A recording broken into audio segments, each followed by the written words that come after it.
Welcome back to Night Talk. I'm your host this evening, Jerry Bowyer. Glenn Meekum and Diana Irie are here.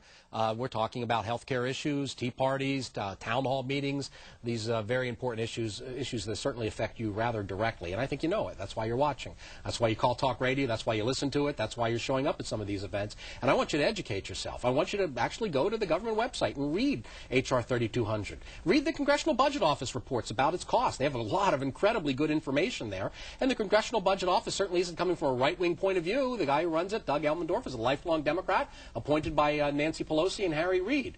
And I get a lot of my information from him, as a matter of fact, on this issue. Let's talk about this, this Committee for Effectiveness Research, the CER, which sets up a panel. And the panel basically makes the decision about what life is worth in dollar and cents terms based on the years available. Glenn, do you want to speak to this, or Diana? Yeah. What's in the legislation is that the Secretary of Health and Human Services under this bill gets enormous power over all our lives, because it's her, well, she's currently a woman, but it's his or her responsibility going forward to determine what is covered at what ages. And there are, there's a calculation around it, just like the British system around, is it worth it to invest in this surgery? Is it worth it to invest in this colon cancer surgery, or is it worth it to invest in this breast cancer surgery? Right. So the government determines that, and there's a panel, a 27-member panel.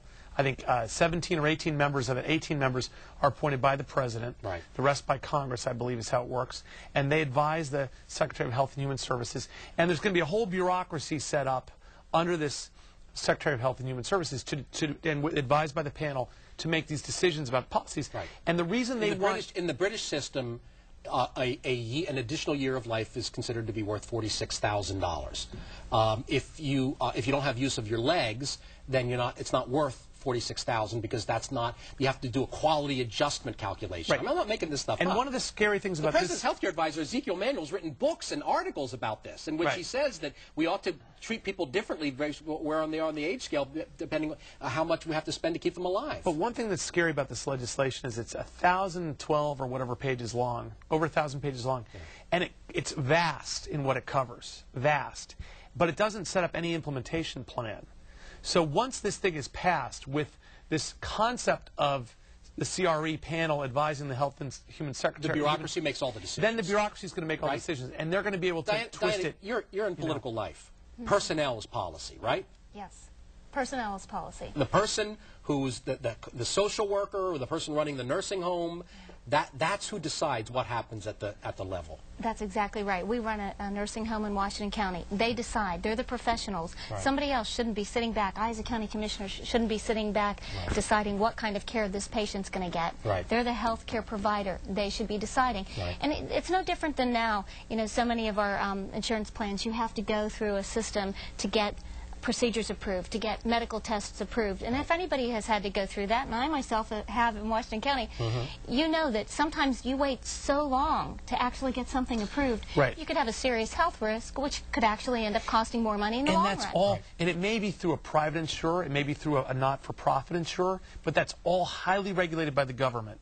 Right. And the government, especially on Medicaid and Medicare, has tremendous restrictions on number of days in the hospital, number of days. If you haven't been in the hospital, you have to gone out of the hospital for 60 days before you can reset the clock and have the government pay for your care. There's all these rules and regulations. So what this is, what Obamacare really is taking the current system is half government controlled. Right. And the private sector and that's the part that we hate the most. And the part we hate the most, the least well-run part, is the part government-controlled part. And the only thing that keeps Medicare passable for Americans today is the fact that they take that government funding and get care in the private sector. That's right. What this will do is eliminate the private sector. And there's still some competition. That's what keeps it honest. Right. But if we're all government, if we're single payer, which is where we're going, that's no competition at all. We're going to be back for our final segment in just a moment. Don't miss it. Accident forgiveness assures you that if you have a claim,